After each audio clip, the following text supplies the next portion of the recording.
مرحبا بكم أعزائي الطلبة مستوى الثاني بكالوريا علوم رياضية SVT et PC.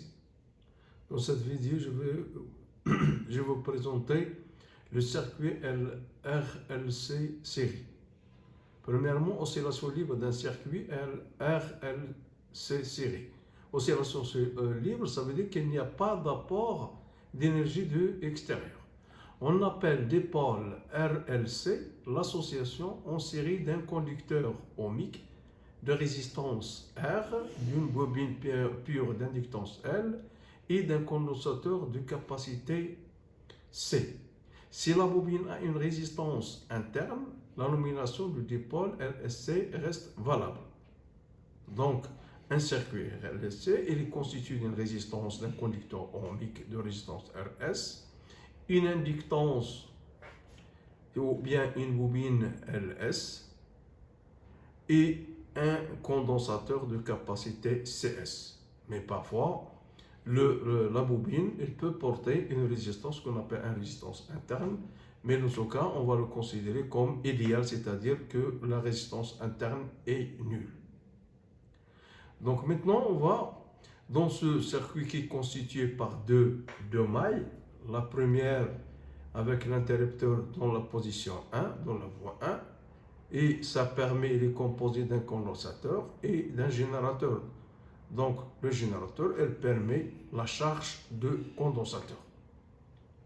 Donc on bascule le commutateur en position 1, ce qui permet la charge du condensateur. À T est égal à 0, on a EC est égal à 0, mais à T différent de 0. Donc ça veut dire que le condensateur, il est chargé.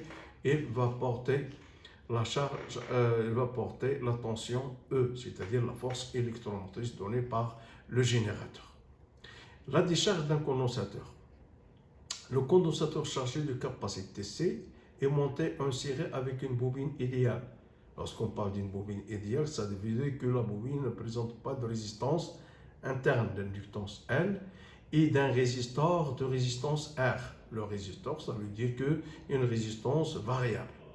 On ferme l'interrupteur K avec le montage connecté à l'oscilloscope. Ça veut dire qu'on ferme l'interrupteur K, ce qui permet la décharge de condensateur. On peut visualiser sur l'écran de l'oscilloscope la tension EC, c'est-à-dire la tension aux bornes de condensateur. Comment se fait la décharge d'un condensateur de la bobine?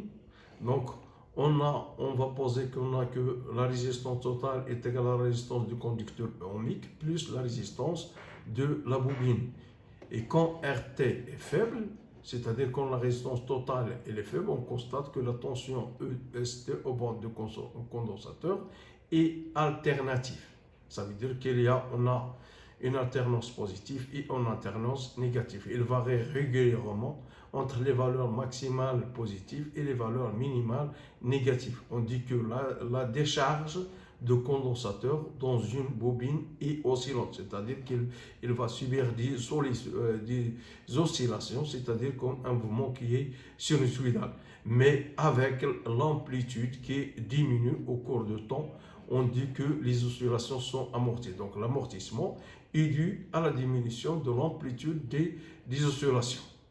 Remarque, on qualifie ces oscillations par le terme libre car il n'y a aucun autre apport d'énergie, sauf celle contenue essentiellement dans le condensateur. Donc l'énergie que présentent ces oscillations, c'est l'énergie emmagasinée par le condensateur. Donc il n'y a pas d'apport d'énergie de milieu extérieur, sauf celle qui est contenue dans le condensateur. Donc, dans la décharge du condensateur, la nature des oscillations, ce sont des oscillations sinusoïdales avec des alternances positives et négatives, avec un maximum et un minimum, et qui diminuent au cours du temps. On dit qu'ils sont amortis. Ça veut dire que leur amplitude elle diminue au cours du temps. Donc la décharge d'un condensateur initialement chargé dans un circuit LRC peut provoquer l'apparition d'oscillations électriques libres et amorties. Le circuit RLC série est un oscillateur électrique libre et amorti.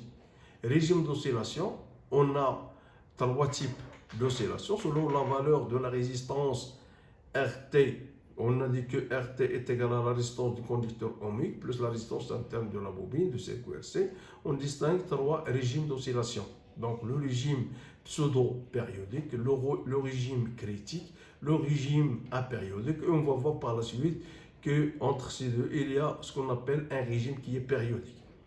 Donc R du circuit LC, le régime pseudo-périodique, ça veut dire que la résistance du circuit LRC, elle est faible.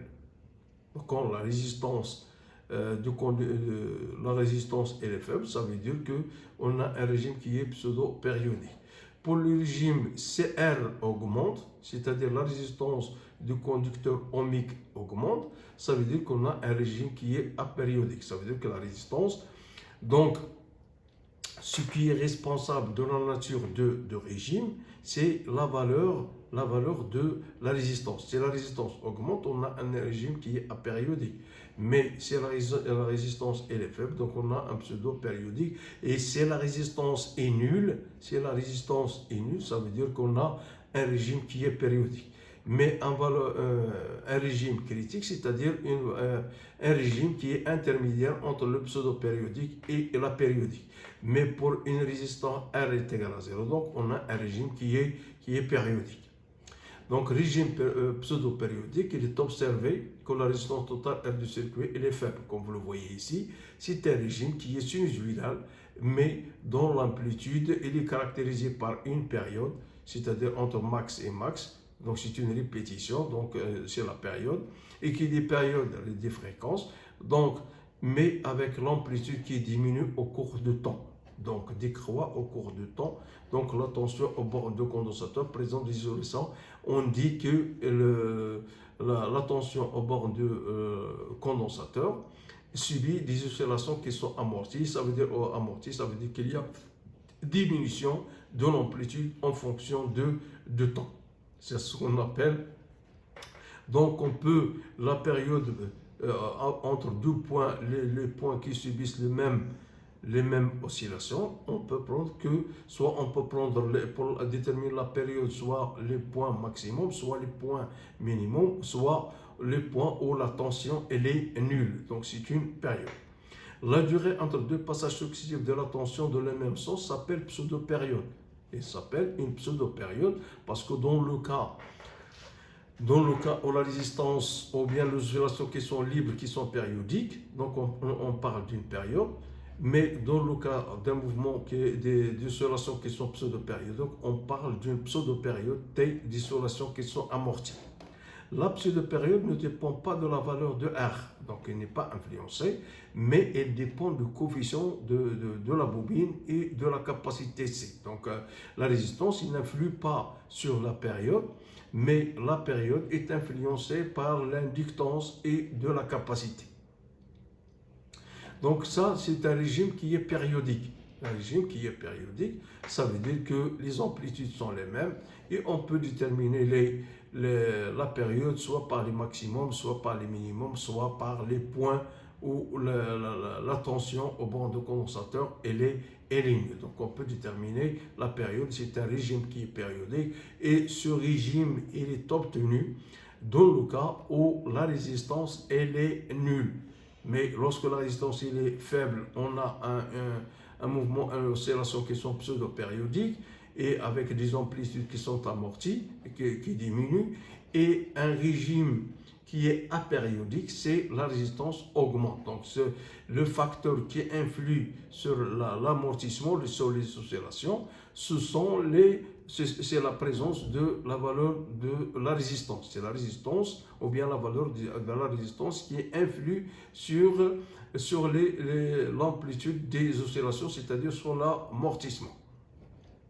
Régime apériodique, lorsque la valeur de la résistance, on a dit que si la valeur de la résistance est élevée, la tension ECT ne présente plus de oscillation. Et tend lentement vers zéro, on dit que l'amortissement est important. Donc, comme vous voyez sur la figure, que la résistance elle est importante. Donc le régime il est apériodique. Donc la tension tend lentement vers zéro, on dit que l'amortissement elle est important. Et ce qui est responsable de cet amortissement, c'est la résistance. contre les régimes critiques, dans l'étude des phénomènes de solution libre, il existe une certaine valeur de R notée RC qui délimite deux régions précédentes. Pour R est égal à RC, c'est-à-dire pour une résistance qui est critique, la tension au banc de condensateur tend le plus rapidement vers zéro sans effectuer des oscillations, comme vous voyez ici. Donc, il tend avec une valeur de résistance, donc il tend vers zéro sans effectuer. On appelle un régime le régime critique, et c'est un régime qui intercale le régime apériodique et le régime pseudo-périodique. On appelle ce régime critique au RC. La résistance critique, il est à noter que RC ne dépend que de L et de C, comme la période. Et je passe